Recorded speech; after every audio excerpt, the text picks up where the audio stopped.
You want to support Roland Martin Unfiltered?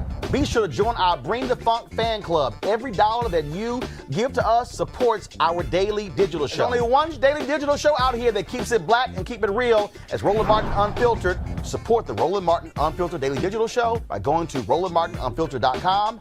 You can make this possible.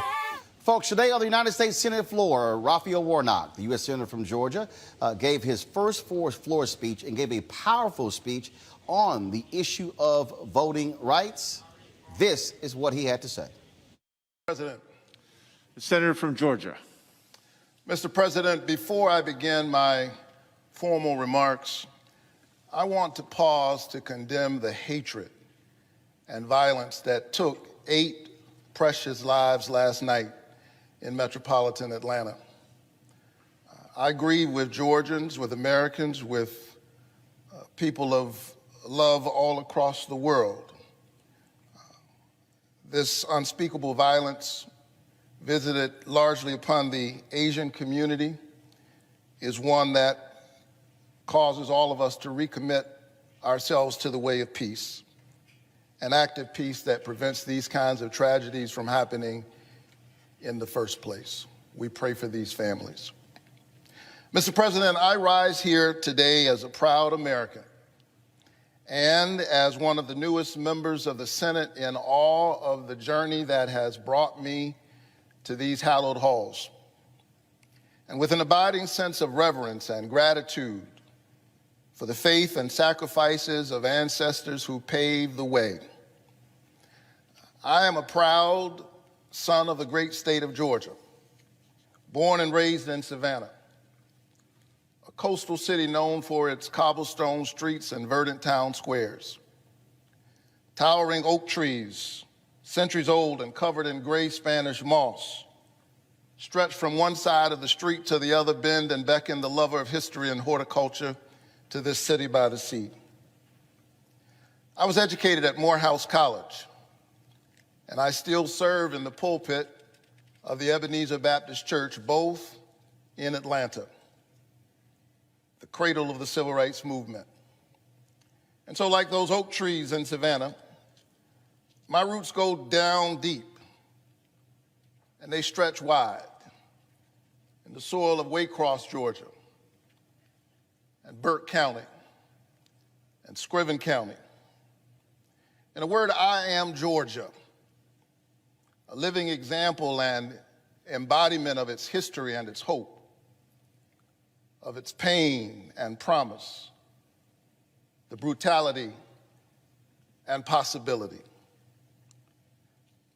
Mr. President, at the time of my birth, Georgia's 2 senators were Richard B. Russell and Herman E. Talmadge, both arch segregationists and unabashed adversaries of the civil rights movement. After the Supreme Court's landmark Brown versus Board ruling outlawing school segregation, Talmadge warned that blood will run in the streets of Atlanta. Senator Talmadge's father, Eugene Talmadge, former governor of our state, had famously declared, The South loves the Negro in his place, but his place is at the back door. When once asked how he and his supporters might keep black people away from the polls, he picked up a scrap of paper and wrote a single word on it: pistols. Yet there is something in the American covenant, in its charter documents, and its Jeffersonian ideals that bends toward freedom.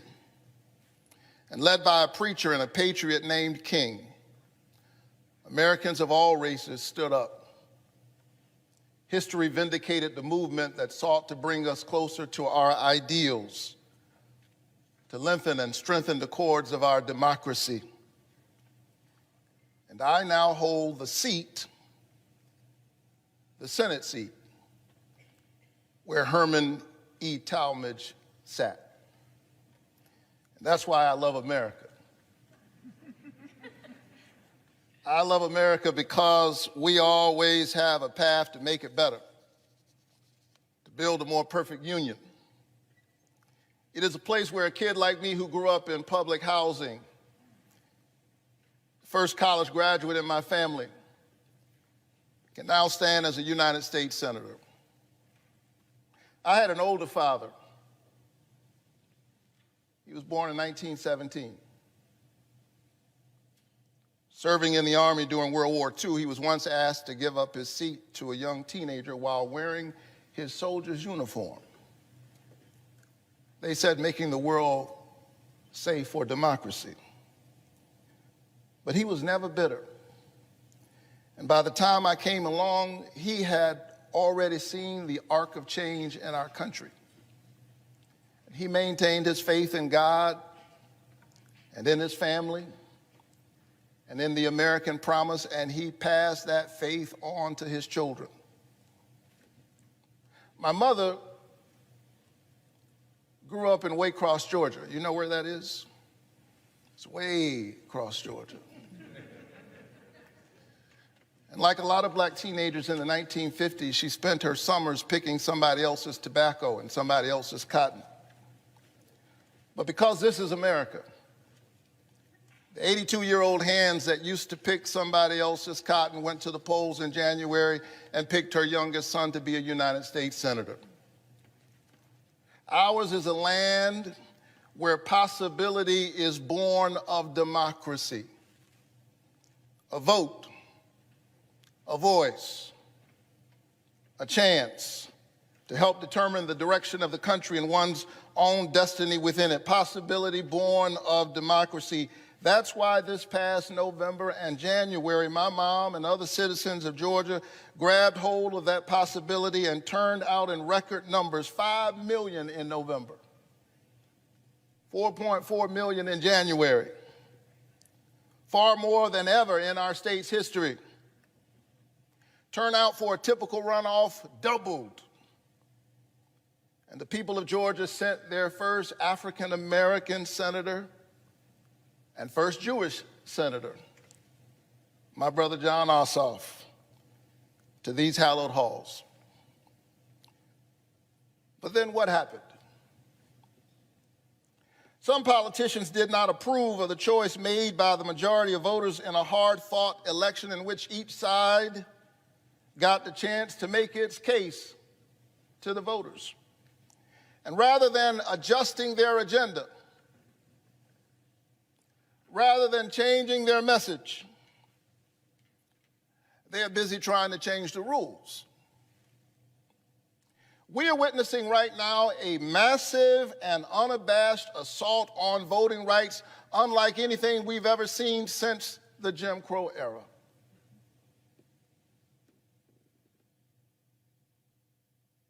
This is Jim Crow in new clothes. Since the January election, some 250 voter suppression bills have been introduced by state legislatures all across the country, from Georgia to Arizona, from New Hampshire to Florida, using the big lie of voter fraud as a pretext for voter suppression. The same big lie that led to a violent insurrection on this very Capitol the day after my election.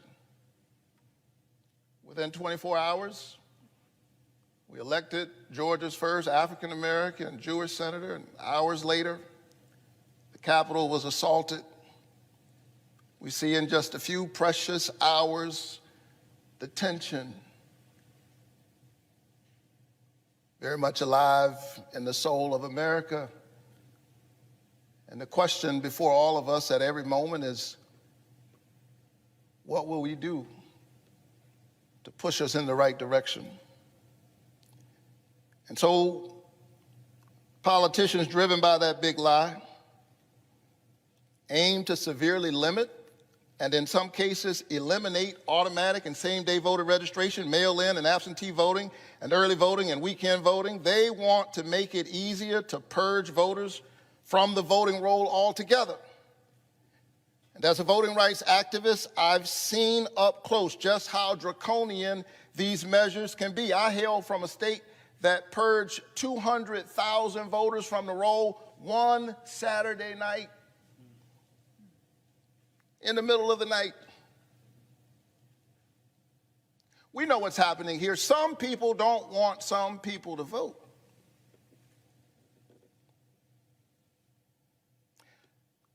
I was honored on a few occasions to stand with our hero and my parishioner, John Lewis. I was his pastor, but I'm clear he was my mentor.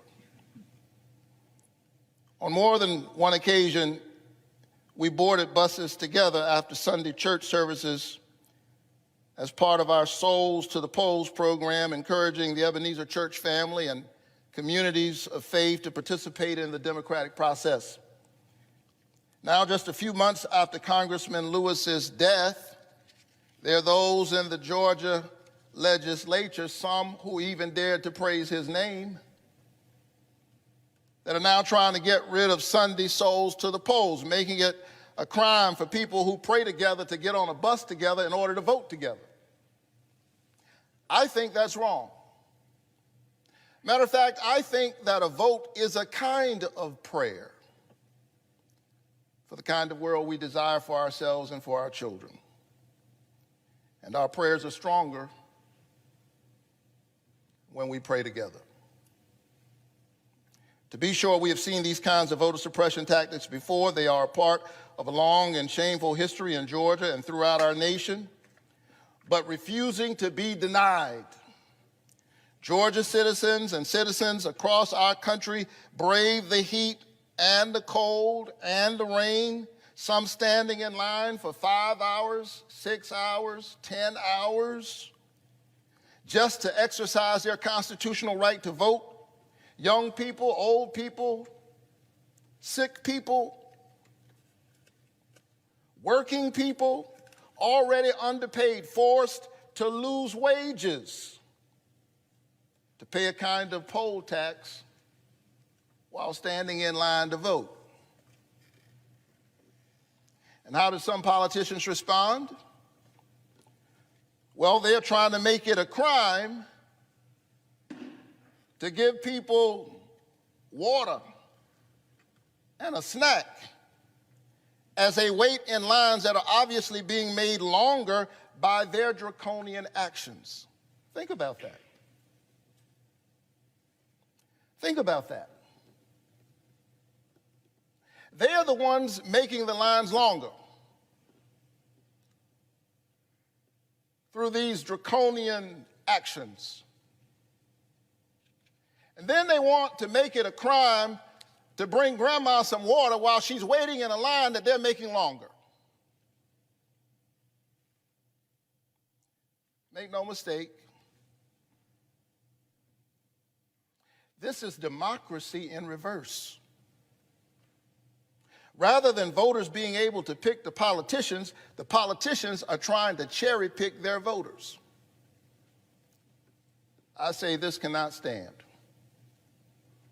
And so I rise, Mr. President, because that sacred and noble idea one person, one vote, is being threatened right now. Politicians in my home state and all across America, in their craven lust for power, have launched a full-fledged assault on voting rights. They are focused on winning at any cost, even the cost of the democracy itself. And I submit that it is the job of each citizen to stand up for the voting rights of every citizen. And it is the job of this body to do all that it can to defend the viability of our democracy. And that's why I am a proud co-sponsor of the For the People Act, which we introduced today. The For the People Act is a major step in the march toward our democratic ideals, making it easier, not harder, for eligible Americans to vote by instituting common sense pro-democracy reforms, like establishing national automatic voter registration for every eligible citizen, and allowing all Americans to register to vote online and on Election Day, requiring states to offer at least 2 weeks of early voting, including weekends, in federal elections, keeping Souls to the Polls programs alive, prohibiting states from restricting a person's ability to vote absentee or by mail, and preventing states from purging the voter rolls based solely on unreliable evidence like someone's voting history, something we've seen in Georgia and other states in recent years. And it would end the dominance of big money in our politics and ensure our public servants are there serving the public. Amidst these voter suppression laws and tactics, including partisan and racial gerrymandering, and in a system awash in dark money and the dominance of corporatist interests and politicians who do their bidding, the voices of the American people have been increasingly drowned out and crowded out and squeezed out of their own democracy. We must pass For the People so that the people might have a voice. Your vote is your voice, and your voice is your human dignity. But not only that, we must pass the John Lewis Voting Rights Advancement Act. You know, voting rights used to be a bipartisan issue. The last time the voting rights bill was reauthorized was 2006. George W. Bush was president, and it passed this chamber 98-0. But then in 2013, the Supreme Court rejected the successful formula for supervision and pre-clearance contained in the 1965 Voting Rights Act. They asked Congress to fix it. That was nearly 8 years ago. And the American people are still waiting. Stripped of protections, voters in states with a long history of voter discrimination and voters in many other states have been thrown to the winds. We Americans have noisy and spirited debates about many things, and we should. That's what it means to live in a free country. But access to the ballot ought to be nonpartisan. I submit that there should be 100 votes in this chamber for policies that will make it easier for Americans to make their voices heard in our democracy. Surely, there ought to be at least 60 in this chamber who believe, as I do, that the four most powerful words uttered in a democracy are "the people have spoken." Therefore, we must ensure that all of the people can speak. But if not, we must still pass voting rights. The right to vote is preservative of all other rights. It is not just another issue alongside other issues. It is foundational. It is a reason why any of us has the privilege of standing here in the first place. It is about the covenant we have with one another as an American people, e pluribus unum, out of many one. It, above all else, must be protected. And so let's be clear. I'm not here today to spiral into the procedural argument regarding whether the filibuster in general has merits or has outlived its usefulness. I'm here to say that this issue is bigger than the filibuster. I stand before you saying that this issue, access to voting and preempting politicians' efforts to restrict voting, is so fundamental to our democracy that it is too important to be held hostage by a Senate rule, especially one historically used to restrict expansion of voting rights. It is a contradiction to say we must protect minority rights in the Senate while refusing to protect minority rights in the society. Colleagues, no Senate rule should overrule the integrity of our democracy. And we must find a way to pass voting rights whether we get rid of the filibuster or not.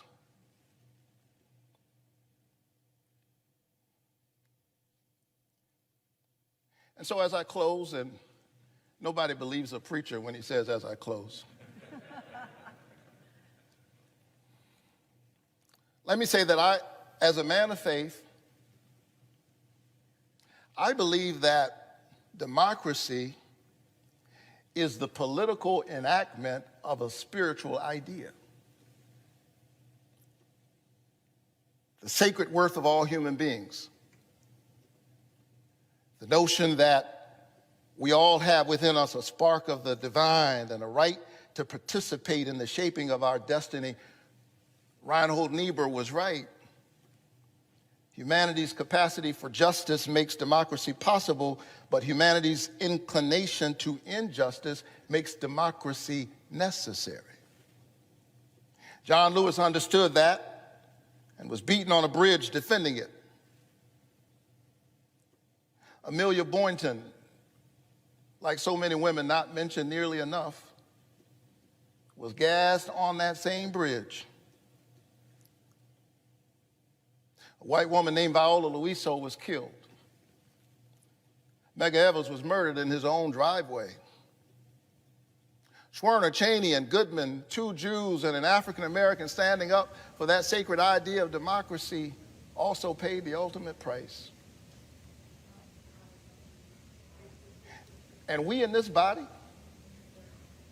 would be stopped and stymied by partisan politics, short-term political gain,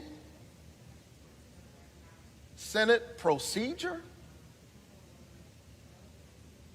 I say let's get this done no matter what. I urge my colleagues to pass these two bills, strengthen and lengthen the cords of our democracy, secure our credibility as the premier voice for freedom-loving people and democratic movements all over the world, and win the future for all of our children. Mr. President, I yield the floor.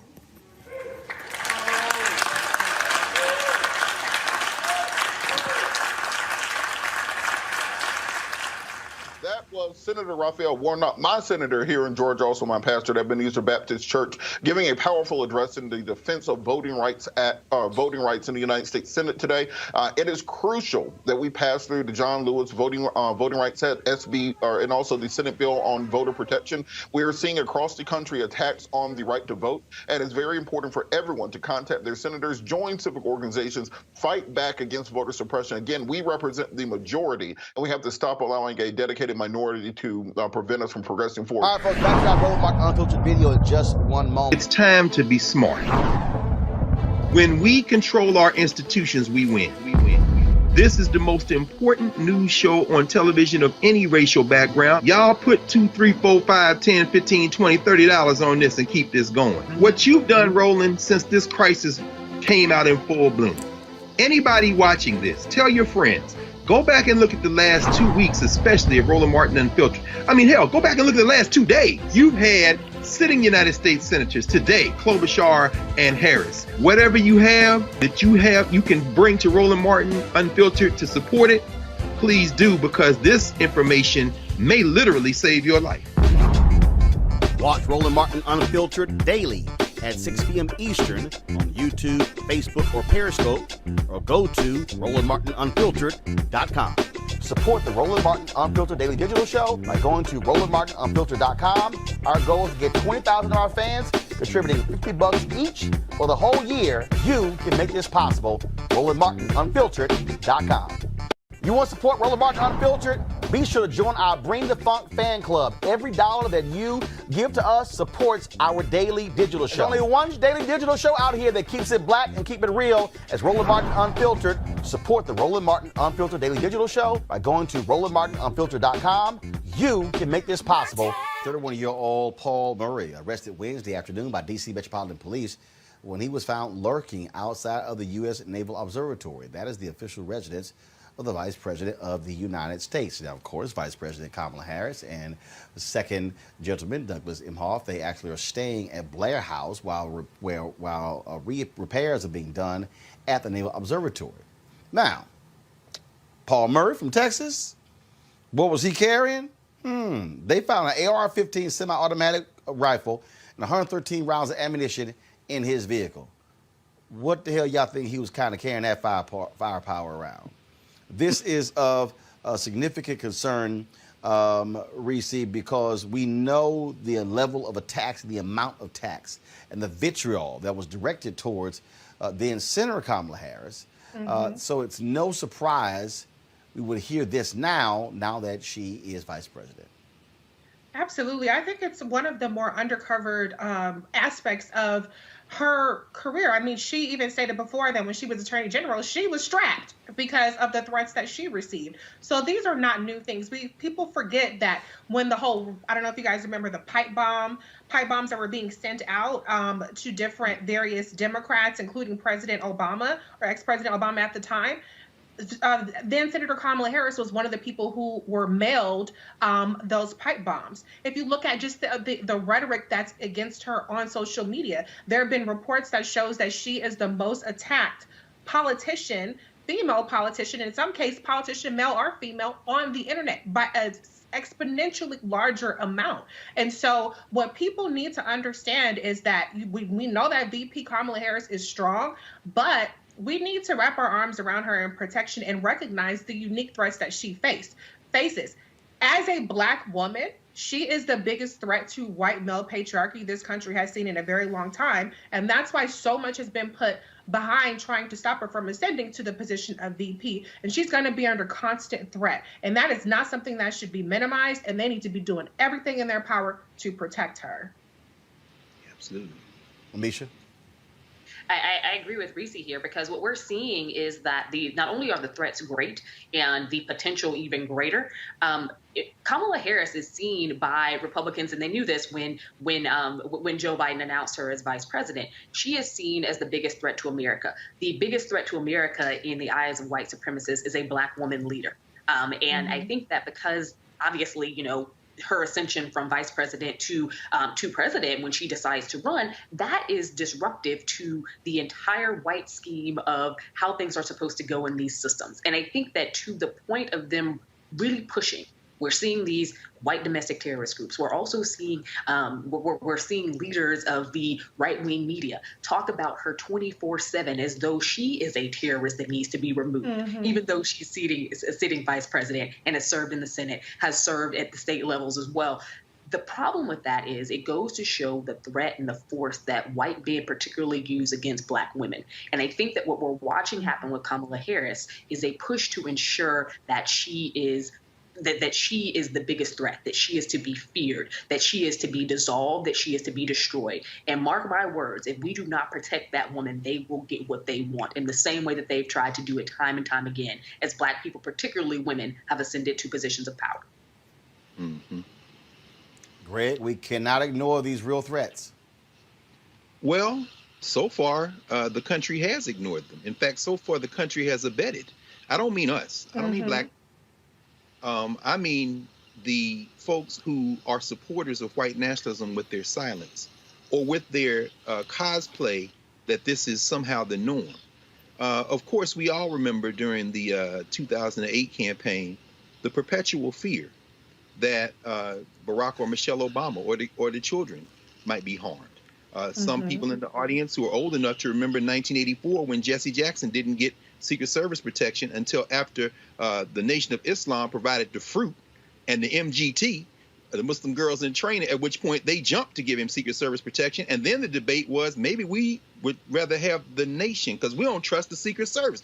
So in this sense, if a guy is sitting out in front of your house with an AR-15, 113 rounds, and 5 magazines of 30 clips each on right around the corner from Embassy Row, and we make this about Vice President Harris, and you're right, there's a gender dimension to this, absolutely. We have to understand that the real villain in this is this country. What do I mean by that? I'm saying that Joni Ernst talking about protecting the Second Amendment, this white boy, Robert Aaron Long, buying a gun, as Reese said, then going and shooting these women. What is the common thread?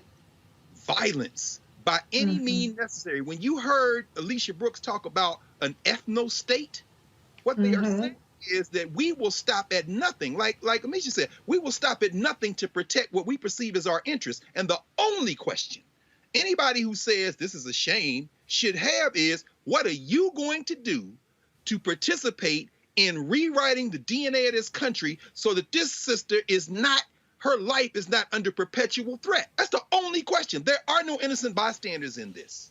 None. Absolutely. All right, folks, back to our Roland Martin Unfiltered video in just one moment. It's time to be smart. When we control our institutions, we win. This is the most important news show on television of any racial background. Y'all put $2, $3, $4, $5, $10, $15, $20, $30 on this and keep this going. What you've done, Roland, since this crisis came out in full bloom. Anybody watching this, tell your friends. Go back and look at the last 2 weeks, especially of Roland Martin Unfiltered. I mean, hell, go back and look at the last 2 days. You've had sitting United States senators today, Klobuchar and Harris. Whatever you have that you can bring to Roland Martin Unfiltered to support it, please do, because this information may literally save your life. Watch Roland Martin Unfiltered daily at 6 p.m. Eastern on YouTube, Facebook, or Periscope, or go to RolandMartinUnfiltered.com. Support the Roland Martin Unfiltered Daily Digital Show by going to RolandMartinUnfiltered.com. Our goal is to get 20,000 of our fans contributing $50 each for the whole year. You can make this possible. RolandMartinUnfiltered.com. You want to support Roland Martin Unfiltered? Be sure to join our Bring the Funk fan club. Every dollar that you give to us supports our daily digital show. There's only one daily digital show out here that keeps it black and keep it real as Roland Martin Unfiltered. Support the Roland Martin Unfiltered Daily Digital Show by going to RolandMartinUnfiltered.com.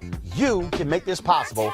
No, these are the same senators who wouldn't give Merrick Garland a hearing, wouldn't even meet with him when he was the nominee, Barack Obama's nominee for the Supreme Court, who are currently grilling him over whether or not Kristen Clarke and Vanita Gupta are somehow racist or anti-Semitic. At the same time, they're still failing to condemn and continue the big lie on voter fraud, even while their supporters were trying to lynch Mike Pence in that very same building. So if it strikes you as disingenuous, join the club. Let's hear Tucker Carlson on this same subject. Let's play the clip of Tucker Carlson on this. Kristen Clarke is Joe Biden's pick to run the Justice Department's enormously powerful Civil Rights Division. Clarke says her job is simple. It's to end hate. But like so many in her world, Clarke is in fact an enthusiastic purveyor of what she claims to fight. Several times, the new investigation, though, by our reporters has uncovered shocking, and we don't use that word lightly, legitimately shocking statements that Clarke made in public while at Harvard. In 1994, Clarke wrote a letter to the Harvard Crimson in her capacity as the president of the Black Studies Association. Clarke wanted to explain her views on race science. Quote, "Please use the following theories and observations to assist you in your search for truth regarding the genetic differences between blacks and whites." End quotes. You know it's going to be interesting, and it was. Quote, One, Dr. Richard King reveals that at the core of the human brain is the locus coeruleus, which is a structure that is black because it contains large amounts of neuromelanin, which is essential for its operation. Two, black infants sit, crawl, and walk sooner than whites. Three, Carol Barnes notes that human mental processes are controlled by melanin, that same chemical which gives blacks their superior physical and mental abilities. Four, some scientists have revealed that most whites are unable to produce melanin because their pineal glands are often calcified or non-functioning. Pineal calcification rates with Africans are 5 to 15%, Asians 15 to 25%, and Europeans 60 to 80%. This is the chemical basis for the cultural differences between blacks and whites. And 5, melanin endows blacks with greater mental, physical, and spiritual abilities, something which cannot be measured based on Eurocentric standards. End quote. Let that sink in. Melanin endows black people with greater mental, physical, and spiritual abilities. No, that's not an editorial from the Final Call, Louis Farrakhan's free newspaper. That is a direct quote from the person Joe Biden is about to put in charge of this country's civil rights laws. Even at Harvard, crackpot theories like that were considered deranged and dangerous. After an outcry on campus, Kristen Clarke suggested that she didn't necessarily believe what she had written. Now, the Harvard Crimson, a left-wing paper, did not buy that explanation. Well, does she or doesn't she, wrote the editors. So far, she has given us every indication that she does. And indeed, she did. Just a month later, Kristen Clarke invited the noted Trinidadian anti-Semite, Tony Martin, to speak on campus. Martin, then a professor at Wellesley College, was the author of a self-published manifesto called The Jewish Onslaught. In it, Martin chronicled the, quote, escalating Jewish onslaught against black people. Now, for Martin's fans, like Kristen Clarke, Martin's speech at Harvard did not disappoint. He attacked both Jews and Judaism as a religion. Tony Martin spent his final years giving speeches to Holocaust denial organizations on topics such as, quote, tactics of organized Jewry in suppressing free speech, end quote.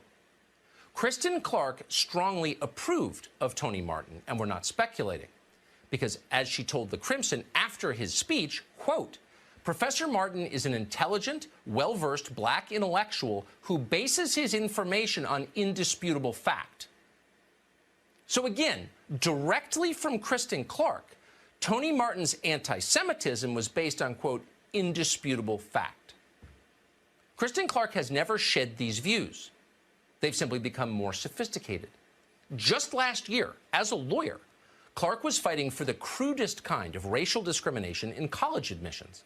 This fall, she said it was, quote, madness for the federal government to take the side of Asian applicants who had provably been denied college admission purely because of their skin color.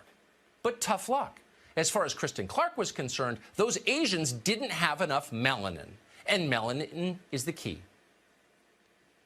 Speaking of madness, in a sane country, someone like Kristen Clarke would be under investigation by the Civil Rights Division, not running it.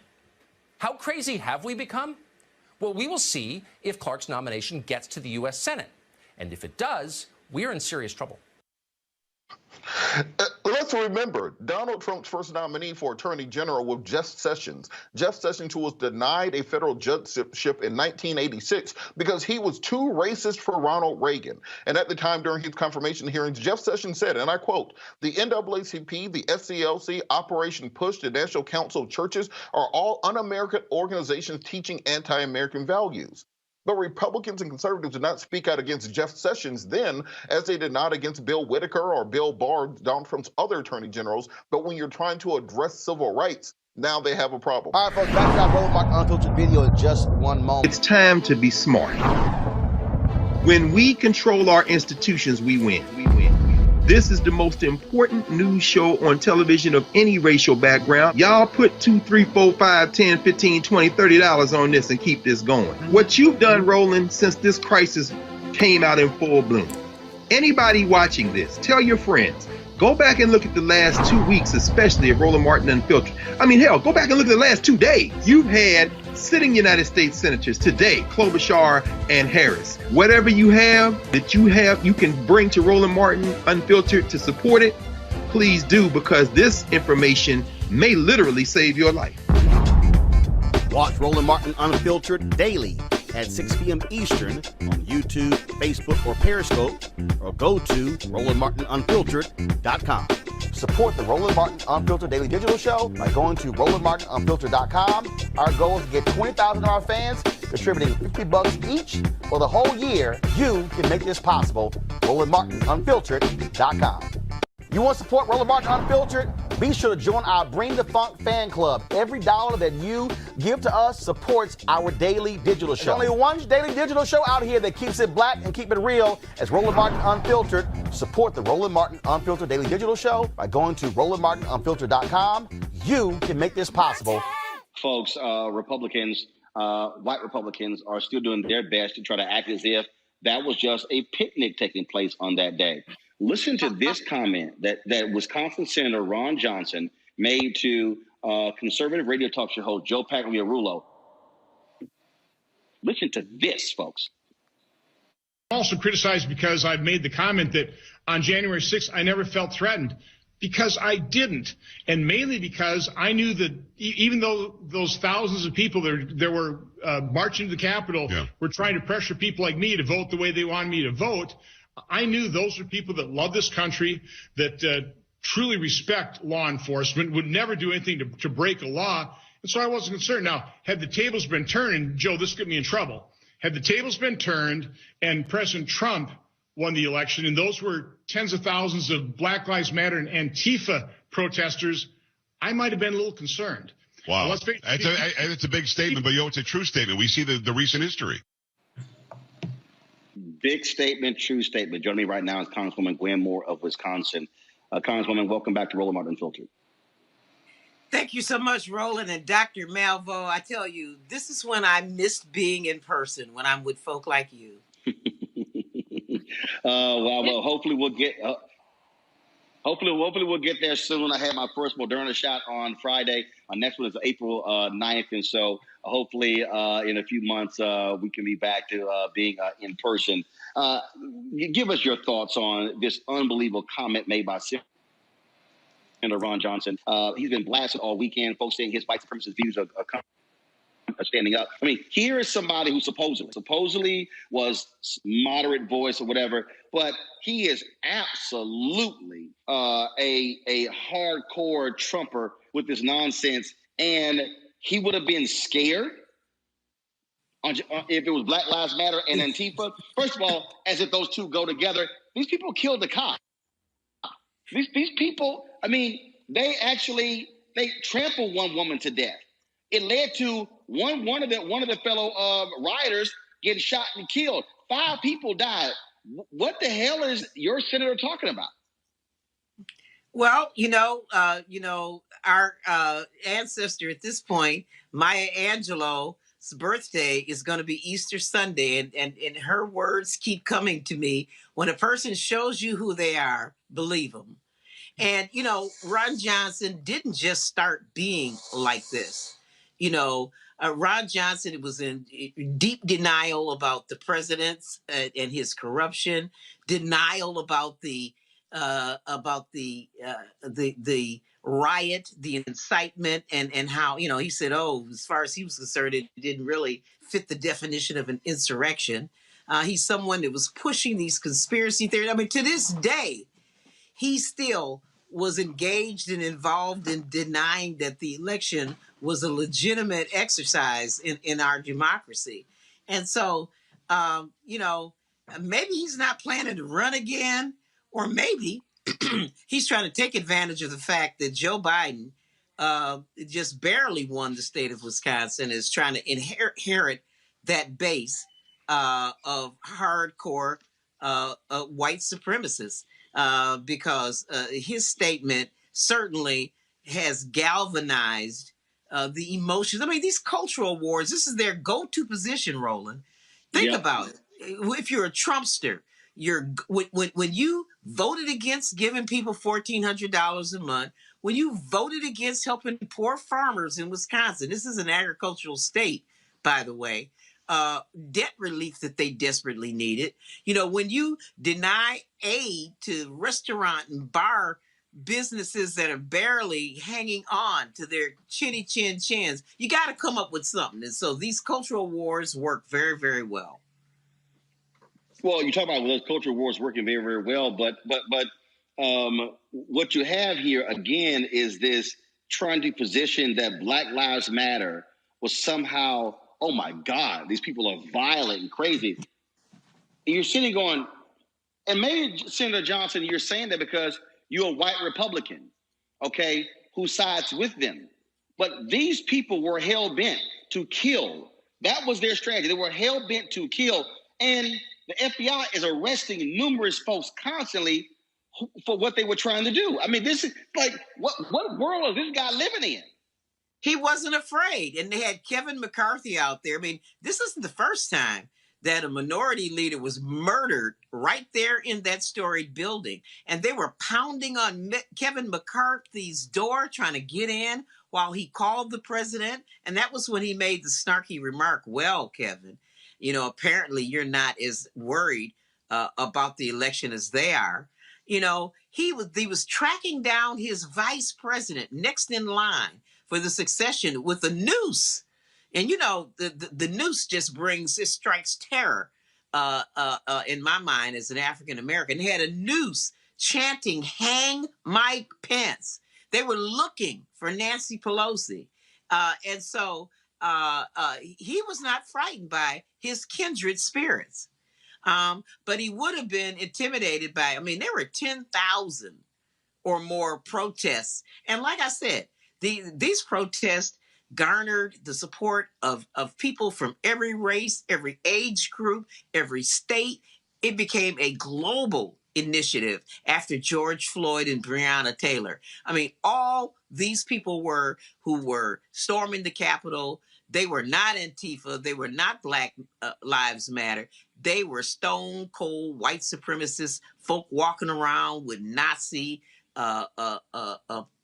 apparel, a Confederate flag, and he was not afraid among his brethren. What are Black folks there in Wisconsin? How are they responding to Senator Ron Johnson? He's up for re-election next year. I've made it perfectly clear we're going to spend some time there because folks like him to be thrown smooth the hell out of office. Thank you so much, Roland. Thank you, and I'm going to hold you to that, to come on to the Milky Way, because we're going to need it. I mean, this is a swing state. We have some of the worst conditions for African Americans in the country here.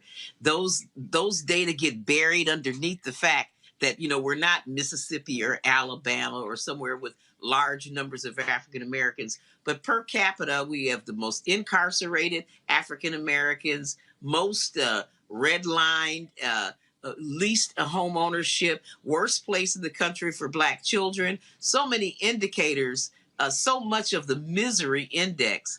And the last thing we need is a senator who wants to cast fear and apprehension and doubt into the minds of Americans about the worthiness of African Americans. And so, come on, we have a very bright group of Democrats forming a Democratic primary. And I wouldn't be surprised if Ron Johnson decides to run, that there wouldn't be somebody, among Republicans who would challenge him, because he is out to lunch. Well, he gave also indication that he may not even seek re-election. Either way, Senator Johnson, a bullseye's on your back in terms of taking you out for re-election. Bye, Senator Johnson. That's what it boils down to. Bye. It's time to go, and so this is where black votes are going to be critical there in Wisconsin, and for white folks in Wisconsin to step up as well. So, Congresswoman Gwenmore, we appreciate it. Thanks a lot. Thank you. Avis, I want to start with you here. Your thoughts on these comments, what he said, and again, what he's basically saying is, oh yeah, if those Black people have come, I would have been scared to death, but I was with my white brethren and the Trumpers, and I was safe and comfy. The man's a liar. Wasn't it just a couple of weeks ago when he was trying to sell the lie that it was actually Antifa that raided the Capitol? I mean, clearly he lied there. here he may or may not be lying, but the reality here is that he is definitely trying to appeal to the white supremacist base of the Republican Party, of what is the Republican Party right now. And so, it's really interesting how right now people have gotten so used to being so flagrant with their racism. And the fact that with this particular Republican Party, it's actually used as an asset because they know that that is now the base, the core. The new Republican Party is the Trump Republican Party, which is the white supremacist, white nationalist, redneck Republican Party. That's who he was talking to. And the fact that he would sit there and say, these people aren't criminals and they wouldn't, they love the country, was especially ridiculous, given the fact, as you pointed out, they murdered, they maimed, they actually were in the process of a lynch mob. The only other thing I would do, quite frankly, if I was in Congress right now, if he's going to make statements like that, then he needs to honestly be investigated to see if he was in some level of collusion with these people, because we know that they did have inside help. In fact, I believe that they had inside help, not only from Capitol Police, but also from some Congress people. So to me, I'm really wondering why some of the Democrats don't start to open up some investigations on their colleagues who are clearly in cahoots with these individuals who put all of their lives in danger. All right, folks, back to our Roland Martin Unfiltered video in just one moment. It's time to be smart. When we control our institutions, we win. This is the most important news show on television of any racial background. Y'all put $2, $3, $4, $5, $10, $15, $20, $30 on this and keep this going. What you've done, Roland, since this crisis came out in full bloom. Anybody watching this, tell your friends. Go back and look at the last 2 weeks, especially of Roland Martin Unfiltered. I mean, hell, go back and look at the last 2 days. You've had sitting United States senators today, Klobuchar and Harris. Whatever you have that you can bring to Roland Martin Unfiltered to support it, please do, because this information may literally save your life. Watch Roland Martin Unfiltered daily at 6 p.m. Eastern on YouTube, Facebook, or Periscope, or go to RolandMartinUnfiltered.com. Support the Roland Martin Unfiltered Daily Digital Show by going to RolandMartinUnfiltered.com. Our goal is to get 20,000 of our fans contributing $50 each for the whole year. You can make this possible. RolandMartinUnfiltered.com. You want to support Roland Martin Unfiltered? Be sure to join our Bring the Funk fan club. Every dollar that you give to us supports our daily digital show. There's only one daily digital show out here that keeps it black and keep it real as Roland Martin Unfiltered. Support the Roland Martin Unfiltered Daily Digital Show by going to RolandMartinUnfiltered.com. You can make this possible. Folks, as I said, this is not. I told you this was not going to happen just in Georgia. It's happening all across the country, as well as happening in Texas. They are specifically trying to target Harris County. The Republicans there have proposed election reform. They want to stop curbside voting. They want to stop drive-through voting. All of the creative ways they were able to use to get folks to vote there in Texas. They want to stop all of that. Now I keep telling people what's going on here to understand what these folks are doing.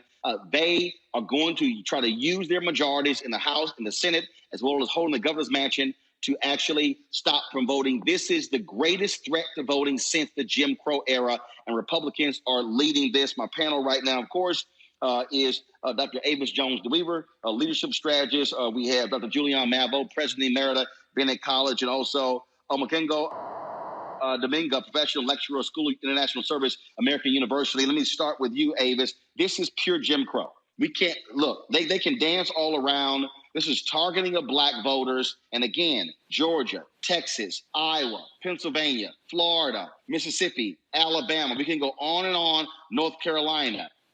They want to stop the voting for Democrats. They want to stop black people because they see the train that's coming down the track in 2022, and they're saying we want to guarantee victory. Yes, I have said for quite a while that the Republican Party seems to respect the black vote more than the Democratic Party does, given the amount of investment, time, and effort they put into stopping our ability to vote. And now they've just taken it up 1,000. by what they are coordinating across the country. This kind of reminds me of the Stand Your Ground laws and how that was so well coordinated and replicated in states all across the country. They've basically taken that same playbook and they're doing that now as it relates to voting rights laws, trying to undercut our ability to vote by specifically targeting our methodologies as well as our geographic concentrations in those various different states. And so absolutely, this is modern day Jim Crow. They're not even trying to hide it. They have gotten big, bad, and bold about it now that they're no longer under a fully strengthened Voting Rights Act. And that's why it's so important that we have legislation passed in Congress that's going to curtail these efforts by strengthening the Voting Rights Act and ultimately putting it back in place. Julian, Julian, back here in Atlanta, and I told folks this was going to happen. This was coming down the pipe, and we're seeing what they're trying to do in Texas. And the governor admits today in Texas at a news conference there was no voter fraud, but he still wants massive voter reform. You know, Roland, they have gone and looked at our playbook, looked at the playbook of the voter activists, and gone directly at it. When you decide that there will be no Sunday voting, that means you don't want our souls at the polls. When you decide that you will not have the drop boxes, you're saying you got to come inside. Many people are reluctant to come inside. But one of the things that we must understand is that people like Latasha Brown and others, they're smarter than these devils. They're smarter than these devils, and they're going to figure it out. And when they figure it out, it's going to be an issue of what will they come up with next. But I remember I had an aunt in Moss Point, Mississippi in the 60s who first learned Latin, Roland, had to learn Latin because she had to translate a phrase from English to Latin. So she learned Latin. Then they had the jelly bean test, where she had to figure out how many jelly beans were in a jar. But she didn't give up. She kept coming. And that's what these people understand, is that need to understand. Black folks going to keep on coming. Black votes are going to keep on coming. It may be more difficult, but we do have H.R. 1. And it was interesting about H.R. 1. It went down on party lines. One Democrat voted against it. But other than that, it was party line vote. And what does that say? Republicans don't want us to vote? What does it say? Yeah, of course. That's first of all, Congo, that's exactly what it is. Republicans don't want us to vote. This is pure Jim Crow. And they're trying to say what really, again, is shameful when they say, well, there are people.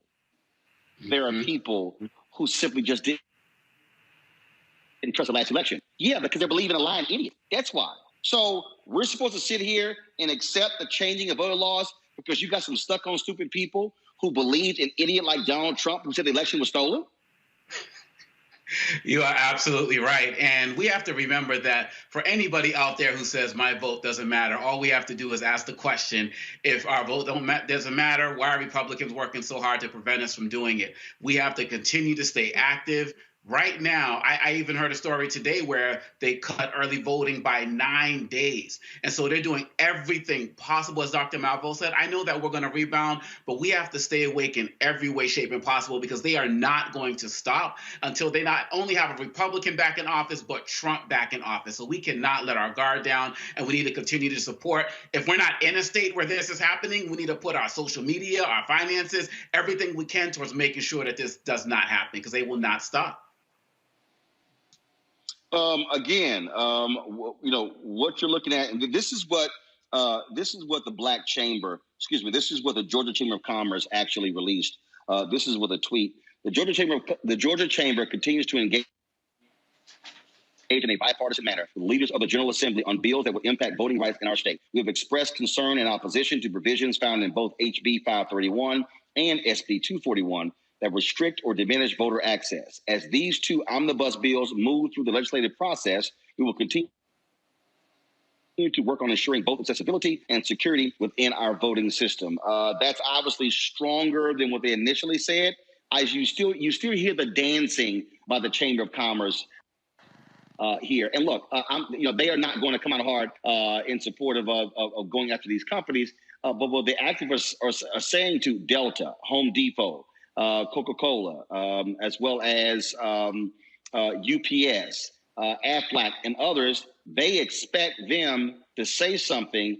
And you also have the internal dynamics of people inside of these companies also saying, we got to speak up.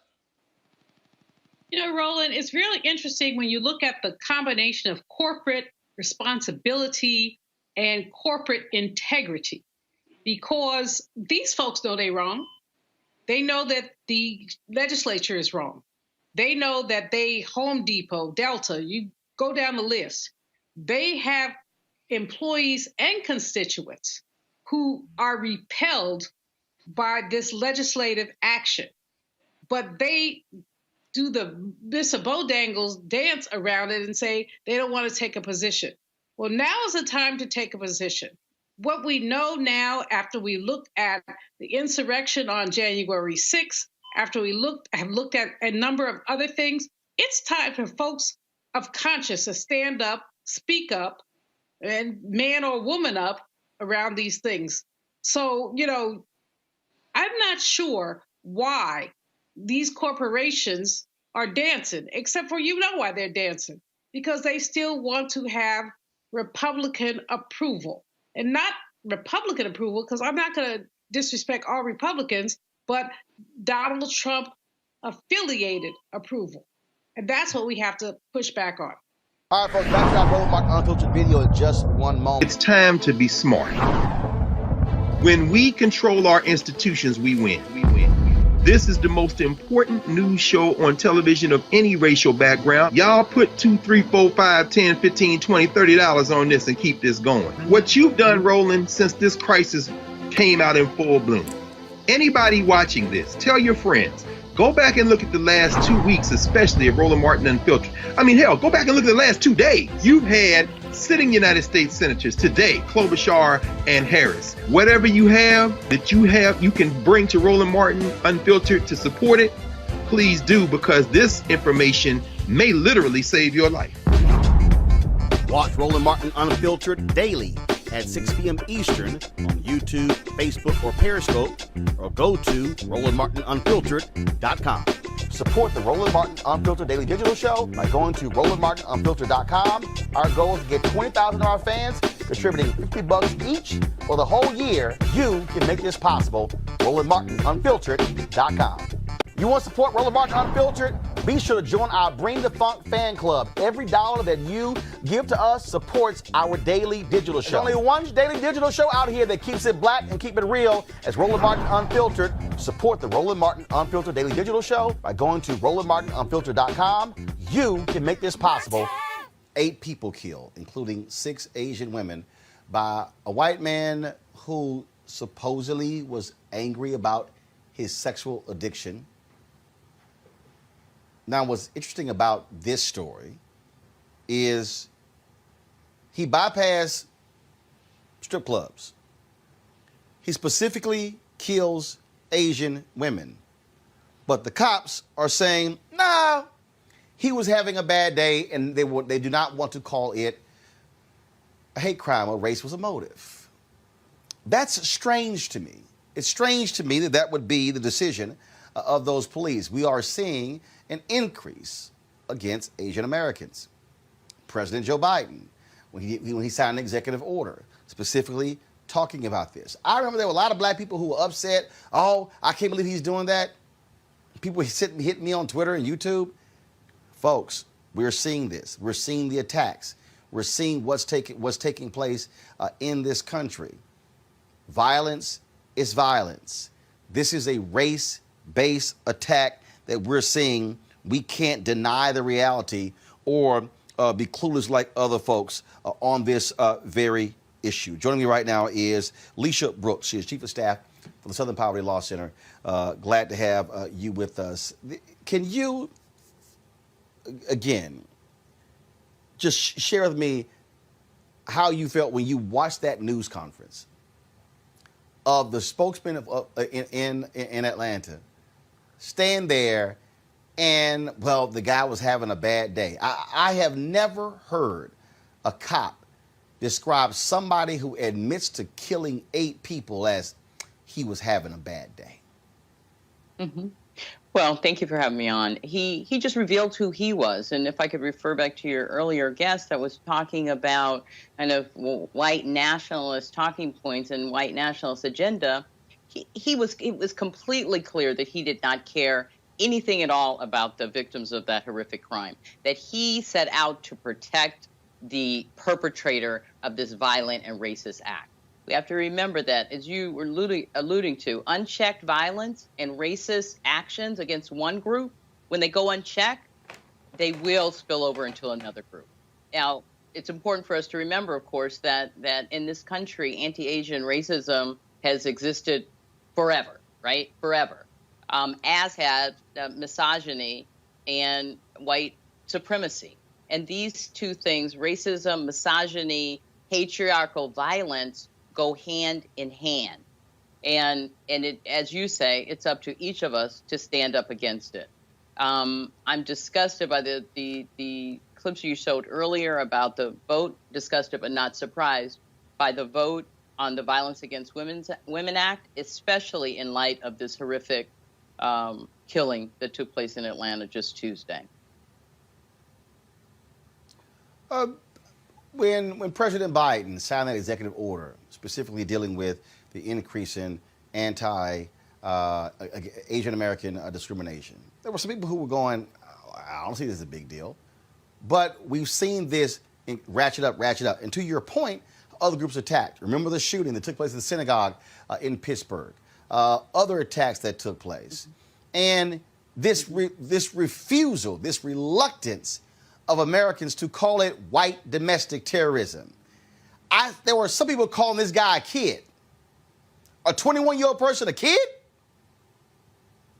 Right. A black child would not be offered that opportunity. But let's talk about the increase in anti-Asian attacks.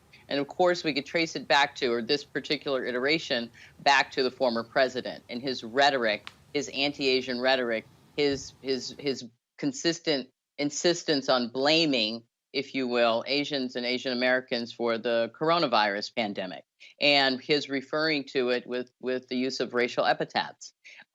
This increase in anti-Asian rhetoric has produced an increase in actual hate crimes that target Asian folks. We all heard about the 2-year-old and the 6-year-old siblings who were stabbed along with their father in Midland, Texas, last year. And then, of course, the 91-year-old man who was assaulted and knocked over. These are elders. These are children. And now we see women targeted because they're Asian and vulnerable.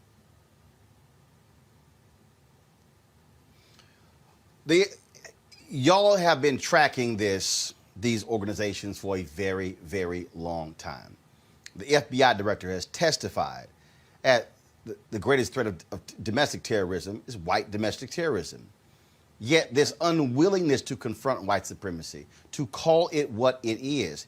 And frankly, there are people in the media, mainstream media, who won't even go as far as we do in calling it what it is. And I'm going, yo, you're making this easy, but trust me, if a Muslim had walked into a nail shot and killed 6 white women, they'll be turning those communities upside down all across America.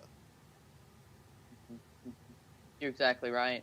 We need to call it what it is. If we have a hope of changing this, if we don't call out white supremacy, if we don't call out the increase in the white nationalist movement, the Southern Poverty Law Center, as you mentioned, has been talking about this for decades, and we have tracked a continued increase in the number of white nationalist groups and individuals who they proved on January 6th that they're more than willing to engage in violence, political violence, anything to advance what they hope to see as a race war, which they believe will then return them to power and the possibility of a white ethno-state.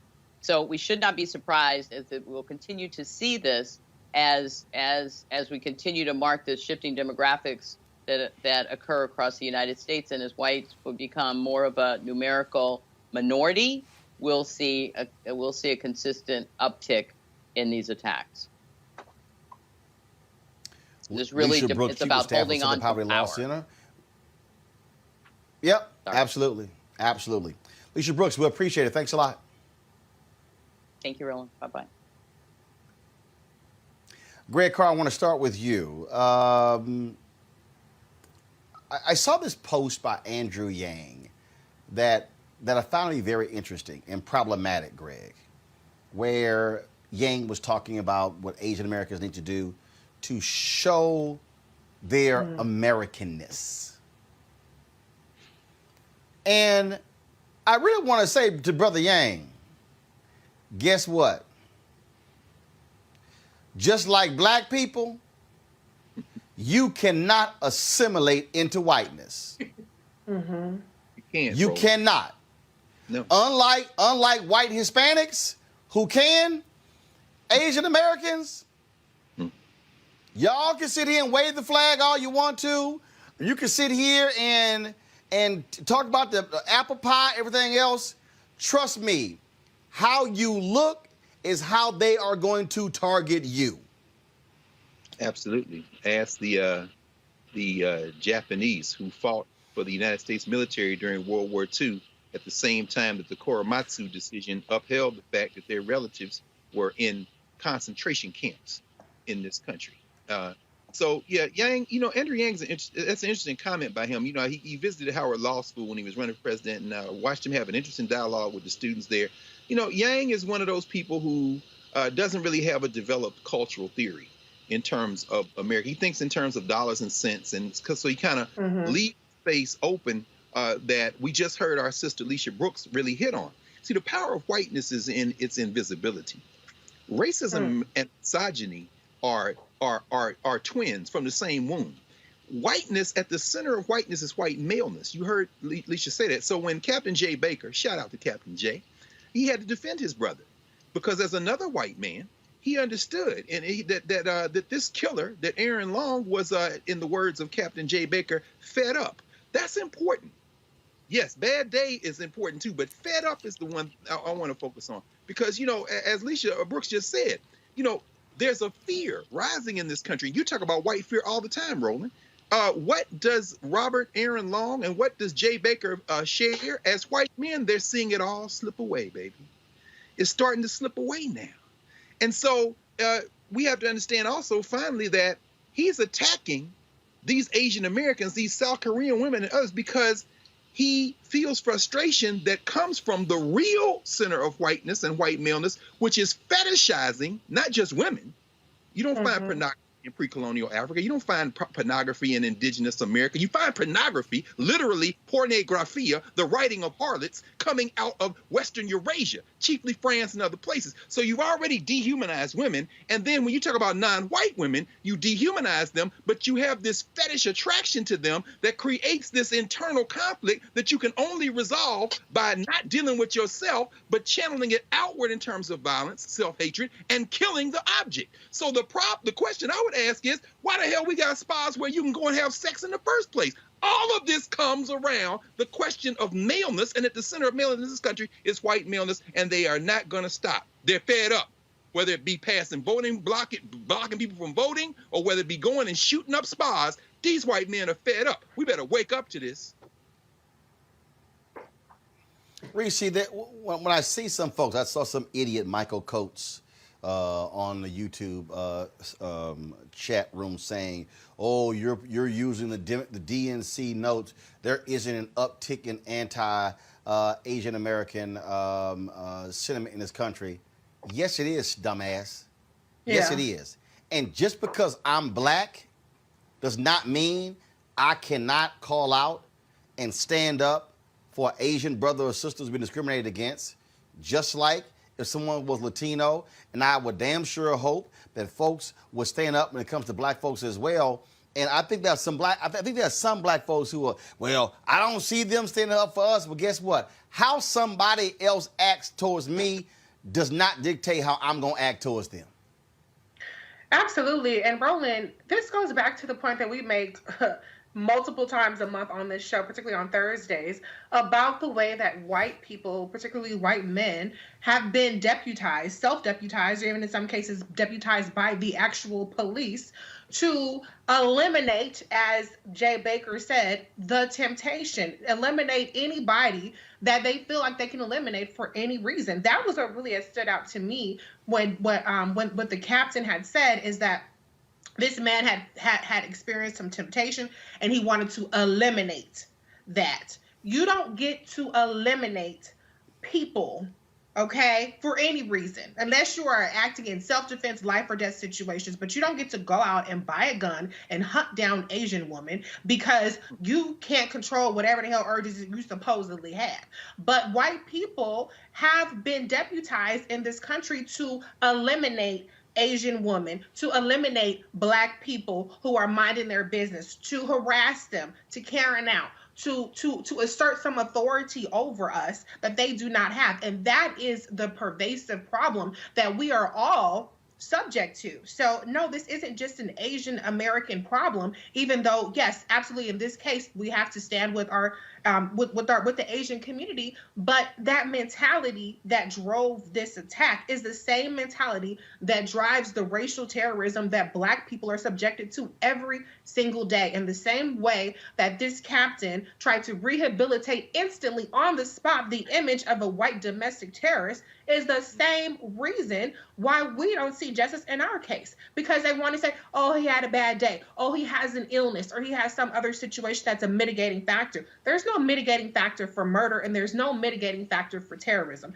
And so we have to all, as a unit, stand up and say, this is unacceptable. Maybe next time we'll have more people standing with us, maybe not, but we are not exempt from this kind of behavior whatsoever, regardless of who it's perpetrated against.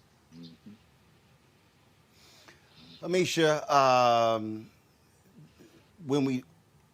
if you have a tax on Asian Americans, if you have a tax on Jewish synagogues, don't think for a second Black folks are going to be bypassed. And what we are seeing, and we saw Donald Trump embrace, salute, empower, embolden these white militias, these white supremacists. You now have Lloyd Austin, Secretary of Defense, and the military is saying that they are increasingly bothered with what they are seeing in terms of this white nationalist sentiment that is being fomented and coming and just moving throughout the U.S. military. Mm-hmm. This thing is real, and we can't just say, well, that's not us. They should worry about it. We don't have time to worry about it. No. We better be real concerned about these white militias and these white supremacist organizations. Mm-hmm. You're absolutely right, Roland. There is a bit of ignorance that comes from anyone who believes that because this is happening to Asian people, Black people should not get involved. The frustration that I have with that is that we watched President Trump for 4 years castigate people of color, be it whether they were people from African nations, specifically calling out those as shithole countries, talking about African Americans in places like Baltimore and our home city of Chicago, throwing all types of shade and making it seem like Black people were evil, Black people were a problem, Black people were criminals, rapists, murderers, the exact same thing that he did to Latinos. And then comes COVID-19, and he chose to castigate people of Asian descent. He chose to make fun of Asian reporters. He chose to call this the China virus. He chose to basically, even when we saw time and time again during his administration where Asian people were being attacked, and they would ask him about it, and we saw him give a smile of glee. There was nothing that president did that did not further perpetuate a lot of the violence and the attacks that we've seen on people of color across this country. But as it relates to this case in Atlanta specifically, I do want to say that I don't buy the WAP defense. This is a white man who really sat back and had a conversation, and this is what he's going to use to try to get off, because he understands the Christian right well. The Christian right always wants to sexualize women, always wants to say that they're the threat, always wants to talk about a syntax and getting rid of porn and getting rid of, the places where women dance, the massage parlor, all of those things. They think he's falling down on this sword, knowing full well that he had a intent to target those individuals, to target those spaces because of the demographic of the women that he was targeting. And that's it, plain and simple. Mm-hmm. And can I add to that, Roland? Because what the Asian American community is seeing is what we experience every time. When you're a person of color and you're a victim, you're the one who goes on trial. We don't know if these women were sex workers, and even if they were sex workers, that does not give anybody license to murder them. But now the onus has shifted from the fact that we're not talking about this as much as a hate crime, but we're talking about sex workers and what these women may or may not have been doing. And that's what they always do. It's disgusting. Before we even learn the name and the ages of these women, they're being characterized by the police as sex workers, or the insinuation is put out there. And that is disgusting. That's a violation of them. And I'm not saying disgusting. I'm not anti-sex worker, be clear, but I'm just saying we don't know what they were doing. And Mayor Keishlan's bottom, to her credit, said that these were legally operating businesses. But this is what they do. They deflect and they put the attention and they try to make the victims have to justify their humanity and whether or not their life was worth being eliminated or not. That's right. All right, folks, back to our Roland Martin Unfiltered video in just one moment. It's time to be smart. When we control our institutions, we win. This is the most important news show on television of any racial background. Y'all put $2, $3, $4, $5, $10, $15, $20, $30 on this and keep this going. What you've done, Roland, since this crisis came out in full bloom. Anybody watching this, tell your friends. Go back and look at the last 2 weeks, especially of Roland Martin Unfiltered. I mean, hell, go back and look at the last 2 days. You've had sitting United States senators today, Klobuchar and Harris. Whatever you have that you can bring to Roland Martin Unfiltered to support it, please do, because this information may literally save your life. Watch Roland Martin Unfiltered daily at 6 p.m. Eastern on YouTube, Facebook, or Periscope, or go to RolandMartinUnfiltered.com. Support the Roland Martin Unfiltered Daily Digital Show by going to RolandMartinUnfiltered.com. Our goal is to get 20,000 of our fans contributing $50 each for the whole year. You can make this possible. RolandMartinUnfiltered.com. You want to support Roland Martin Unfiltered? Be sure to join our Bring the Funk fan club. Every dollar that you give to us supports our daily digital show. There's only one daily digital show out here that keeps it black and keep it real as Roland Martin Unfiltered. Support the Roland Martin Unfiltered Daily Digital Show by going to RolandMartinUnfiltered.com. You can make this possible. The newly appointed editor-in-chief of Teen Vogue has resigned after a staff uproar over anti-Asian tweets she sent out 10 years ago when she was 17 years old and in college. Alexi McCammon, a 27-year-old rising star in the industry. She worked with Axios for the 2019 NABJ Emerging Journalist of the Year. Well, she was appointed earlier this month to be the editor-in-chief. What then happened was there were staffers who blasted her because of tweets that she sent out 10 years ago. Now, she addressed those tweets 2 years ago, apologized for them, deleted them, but now they come back and lead to her resigning her position. She posted a statement on Twitter. I'm going to read that statement. If y'all have that statement there, go ahead and pull it up, please. But in the statement, she said that they parted ways. That is, she as well as Condé Nast, who hired her, agreed to part ways. Allow me to read this for you, folks. And this story, I was actually on a call earlier and saw this, and here's, I know her, I know Alexi. Like I said, she's in NABJ. But it still was shocking to lots of people how this whole thing went down that forced her. She said, I became a journalist to help lift up the stories and voices of our most vulnerable communities. As a young woman of color, that's part of the reason I was so excited to lead the Teen Vogue team in its next chapter. My past tweets have overshadowed the work I've done to highlight the people and issues that I care about. Issues that Teen Vogue has worked tirelessly to share with the world, and so Condé Nast and I have decided to part ways. I should not have tweeted what I did, and I have taken full responsibility for that. I look at my work and growth in the years since, and have redoubled my commitment to growing in the years to come as both a person and as a professional. I wish the talented team at Teen Vogue the absolute best moving forward. Their work has never been more important, and I will be rooting for them. There are so many stories left to be told, especially those about marginalized communities and the issues affecting them. I hope to have the opportunity to rejoin the ranks of tireless journalists who are shining light on the issues that matter every single day. Reese, there are very few African Americans who hold the top spot among mainstream magazines. Very few. Very few at Condé Nast. And to be 27 years old to be the EIC is also a pretty big deal. Now, as I said, the tweets were posted 10 years ago. She was 17. The controversy erupted 2 years ago. It comes back in 2021. So the question a lot of people are posing is she supposed to apologize every time she gets a new job?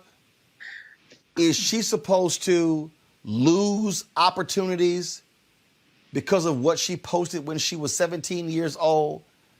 The question is, can we forgive somebody who made a mistake when they were 17? Because what she tweeted was wrong and horrible. But do we hold that against them forever? Your thoughts? When you black, the answer is yes. When you black, as long as you in your place, it's okay. All that was in the past. That was a long time ago. But as soon as you start to ascend to the next level, it's always going to be an issue. I applaud Alexi for taking accountability and for unequivocally, being apologetic and being accountable for her tweets, even though she was young, as you have pointed out. But I think this goes back to what we were talking about earlier, where, for one, like you said, this was not a new controversy. It was something that was already addressed in 2019. It was something that Anna Wintour and the leadership at Condé Nast was aware of in terms of her tweets. And so what they calculated is, okay, maybe she gets a little blowback, but in the meantime, we get our little woke points because we put a black woman and she's going to make history. We're going to get all these good, headlines from the fact that we put a young black woman over the magazine. Meanwhile, behind the scenes, the team at Teen Vogue is galvanizing against her. So she wasn't going to succeed anyway because of the fact that there were people who were going to be resistant to her leadership, which is something that happens often when black people are in charge. I'm not excusing or even addressing her tweets in and of itself, but it probably would have been something else. Let me just put it like that. But the bottom line is that Condé Nast got what they wanted, which was the good publicity and the good feedback from making this history with Alexi, only to turn around and throw her under the bus and allow her to fall on her sword. It's unfortunate timing that, the events that we've seen unfold over the last couple of days. Obviously, it's unconscionable to try to defend anything that has any kind of anti-Asian rhetoric, but at the same time, it's just kind of like now you just want to make an example out of her. So at the end of the day, what she said was wrong. She took accountability for it. I hope that this doesn't ruin her future. But we've seen time and time again, it's even happening right now with Kristen Clarke. It's happening with all these women of color nominees talking about their tweets. It doesn't matter how benign the tweets are. If you're saying anything that they don't like, they try to smack you back down. And so my whole thing is, let's see who they put after Alexi. Let's see if this was all just a gimmick to like I said, get those good headlines and those those woke points as we are dealing with this racial reckoning. And let's see what they do now. Because if it's just, okay, well, we tried the Blackie for a couple of weeks. She had some tweets, which we already knew about. Now she got to go. Let's go back to status quo. Then I would say they all full of shit. Mm-hmm. Amisha, what was interesting here is I asked some folks on my Twitter feed saying, well, if this was somebody white who said something, you'd be feeling differently. I said, actually, I wouldn't. If that was somebody white who had some awful tweets at 17, first, I am factoring in you're 17. That's first. 17-year-olds do stupid shit. I can tell you right now, I've worn every single one of my nieces and nephews about things that they have tweeted. And in fact, there have been times when I've seen stuff and I call them and I've said, delete that bullshit.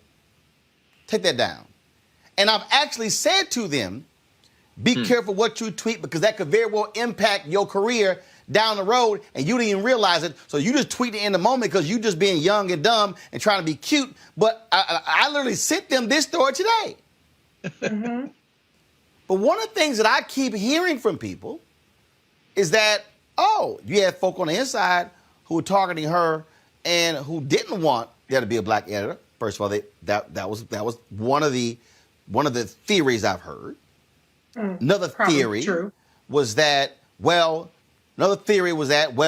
hey, when you make a mistake, you have to keep atoning when anyone asks. Sorry, I disagree with that one. I think your work determines how somebody can now judge you. Your work determines that. But I dare say, Misha, the third thing with this particular story here, which people still haven't even dealt with me, at what point is she allowed to keep living and breathing? I remember when Mark Halperin said it to me, well, am I supposed to never have a job? And I said, well, first of all, Mark, you apologize in an interview, but you have never apologized personally to the women who you were masturbating behind your desk. Oh, no, I said, no, bro. I said, no. You playing games here.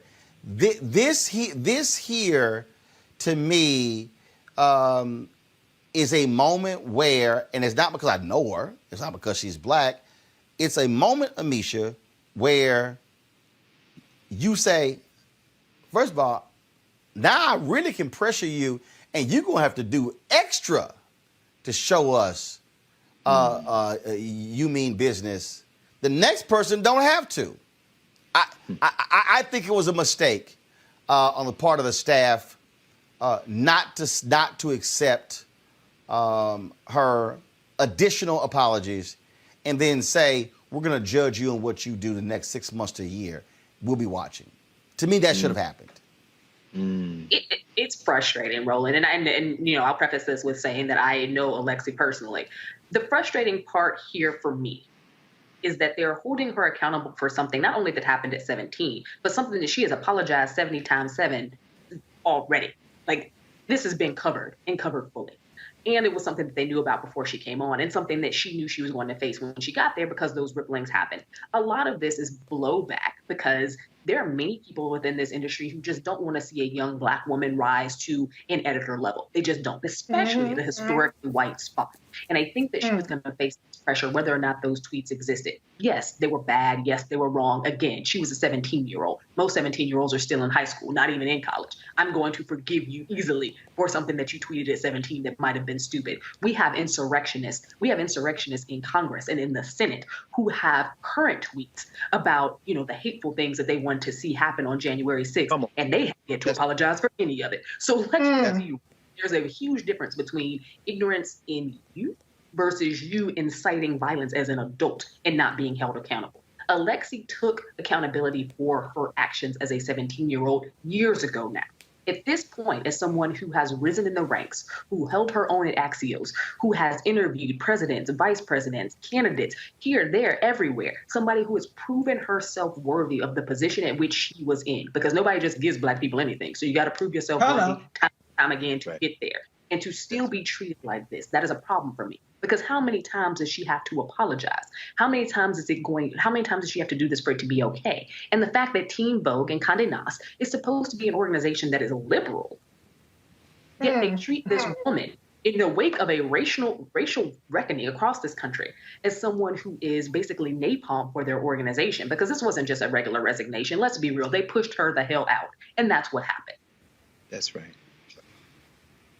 That's right. Greg, a lot of people were very surprised the other day when you said that Georgetown should not have fired those professors. Your take on Alexi resigning today at Teen Vogue? I tell you, I think it was a perfect storm. I'm not saying it was an outlier or an anomaly, because first of all, I don't read Teen Right. Vogue. But Condé Nast, of course, being what it is, with its venerable tradition of whiteness. Although I must say I did pick up a recent copy because Tandiwe Abdullah, the daughter actually of Melina Abdullah, you found Black Lives Matter LA, was featured as one of the young people who is out in the street trying to make change. She's a freshman at Howard. So I did go and get a copy of Teen Vogue for that. But this sister is the third Black to be promoted to editor-in-chief there. I mean, Elaine Welterworth was 29. When she got promoted to be the editor-in-chief of Teen Vogue, a sister, and Lindsay Peoples was 28 when they picked her. And all this has happened over the last several years. I think it was a perfect storm. I think I agree. There was an internal revolt. They went outside. They didn't promote from within. So, it's going to be that type of resentment. I think but here's the key point, I think, and it's very important in the larger conversation we're having. They knew about these tweets. They vetted her. She had conversations about them. And so the only thing that changed between then and now is Robert Aaron Long. So understand that there was not enough. Well, no. Well, no. Condé Nast knew, but it was the staff that released that letter, essentially saying, we ain't gonna work for her. They didn't say that.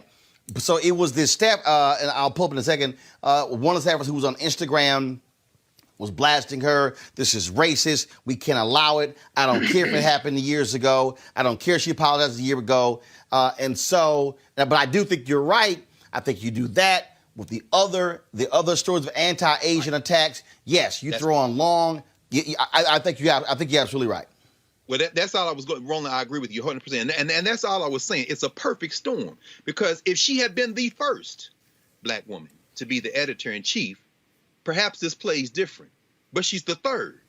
So they could hide behind the other two sisters. I mean, I just think that, again, the calculus of how we have to, as Black people, and how we have to, as Black women in certain circumstances, Black men in certain circumstances, try to do this trigonometry of race to navigate these treacherous shoals. And then you got an internal Hunger Games going on with other non-white staffers deciding they're going to go out on strike. My question is, at the end of the day, when do we exercise, going back to the thing we've been saying over and over again today and throughout the history of this platform, this broadcast that you're building, when do we marshal our collective strength so that when one of us finds themselves out in harm's way, they are not left with anything other than the apologizing the way she did, trying to hold on and hoping.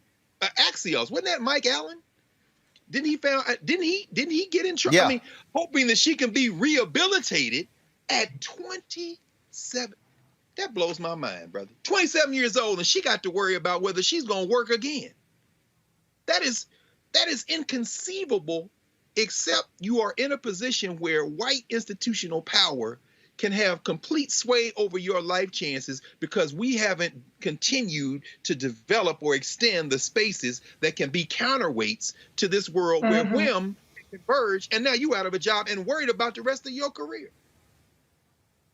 And can I add to, Absolutely. Black people are always expected to forgive and forget and move on.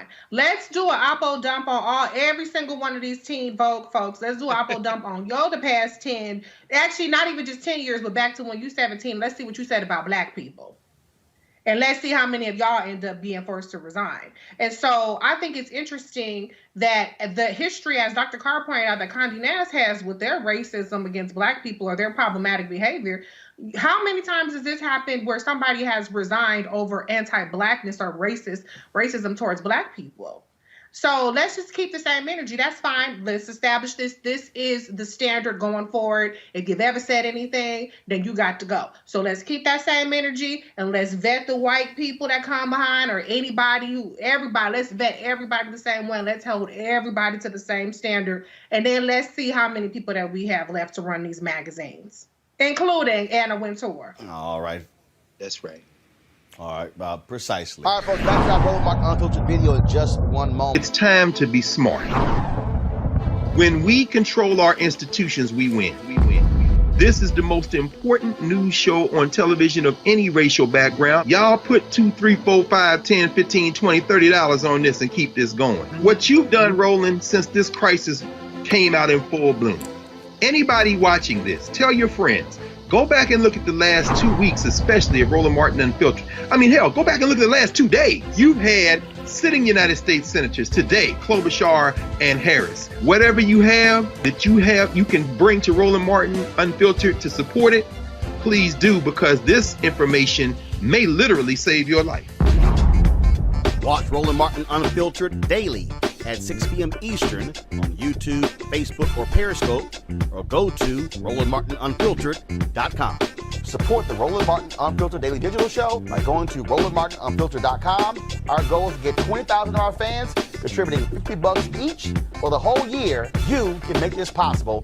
RolandMartinUnfiltered.com.